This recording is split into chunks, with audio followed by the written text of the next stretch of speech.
नमस्कार। अंतर्राष्ट्रीय घटनाक्रमों पर आधारित वर्ल्ड व्यू के इस एपिसोड में आपका स्वागत है। शुरुआत करते हैं एक तस्वीर से। इस तस्वीर को देखिए। ये तस्वीर है वॉशिंगटन डीसी में व्हाइट हाउस की। व्हाइट हाउस के पूर्वी कमरे की यानी ईस्ट रूम की। और यहाँ पर मौजूद हैं अमेरिका के राष्ट्रपति जो बाइडेन।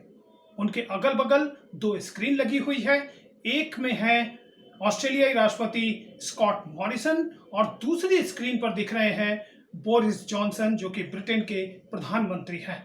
अब ये तस्वीर उस वक्त की है जब इन तीनों नेताओं ने एक तरह से देखें तो इनके नामों के अनुरूप यानी इनके नामों में जो तुकबंदी है बाइडेन, मॉरिसन, जॉनसन, उसी तुकबंदी की तरह एक ऐसा सैन्य गठजोड़ मिलिट्री अलायंस इन्होंने घोषित किया है जिसका कि नाम है ऑकस।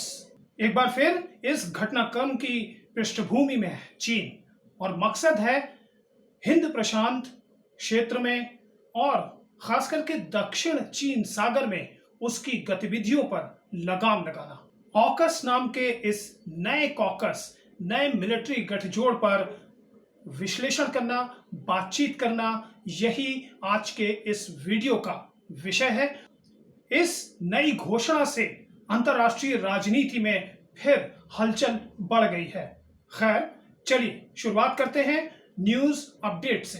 तो वॉशिंगटन डीसी में ऑस्ट्रेलिया, अमेरिका और ब्रिटेन ने मिलकर एक नए गठजोड़ का ऐलान किया है।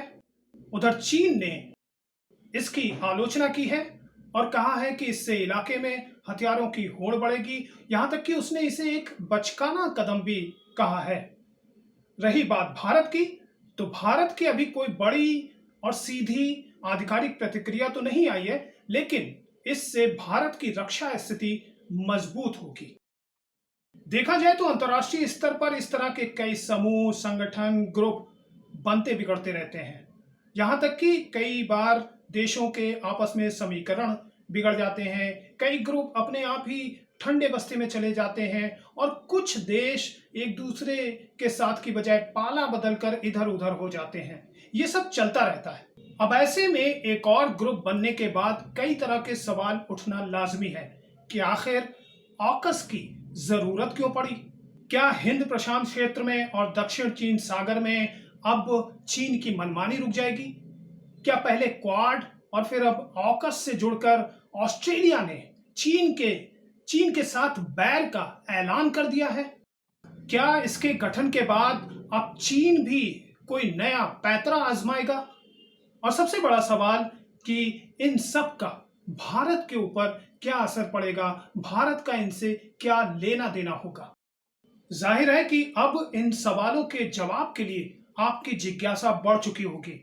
इसी बीच एक अनुरोध कि अगर ये वीडियो आपको पसंद आए तो इससे लाइक जरूर करें, शेयर करें। अगर आपकी कोई जिज्ञासा है तो आप कमेंट बॉक्स में हमसे प्रश्न भी पूछ सकते हैं।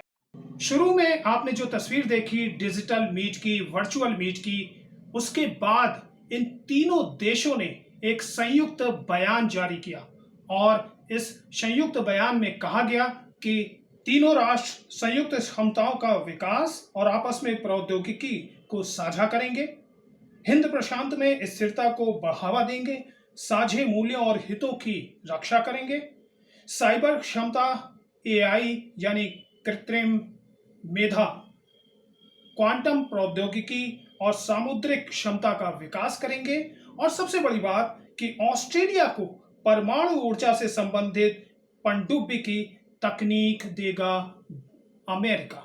इस साझा बयान का लब्बो लुआब यह है कि तीनों देश आपस में मिलकर हिंद प्रशांत क्षेत्र में चीन पर कड़ी नजर रखना चाहते हैं।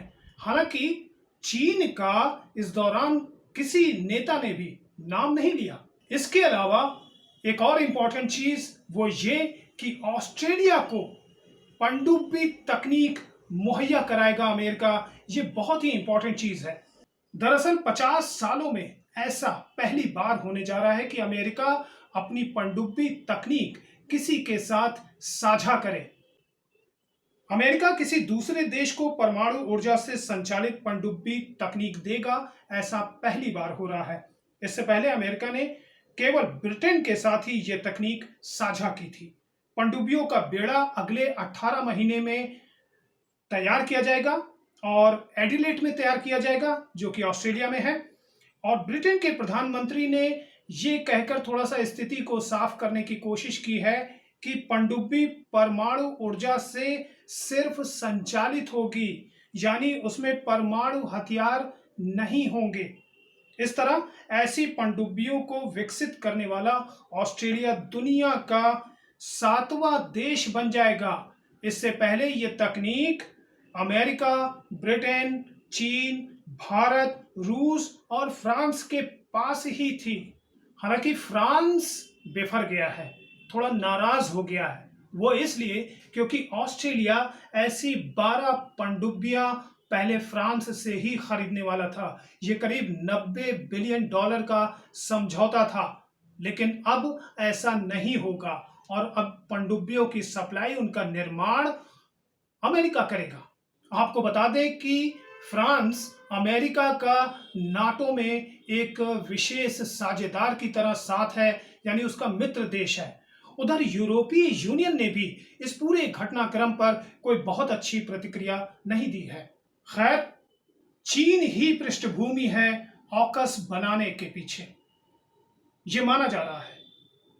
चीन दक्षिण चीन सागर में करीब 13 लाख वर्ग मील के इलाके पे अपना दावा ठोक रहा है। उसने वहां पर नकली द्वीप भी तैयार कर लिए हैं और यहां पर अपने सैनिकों की तैनाती भी कर दी है।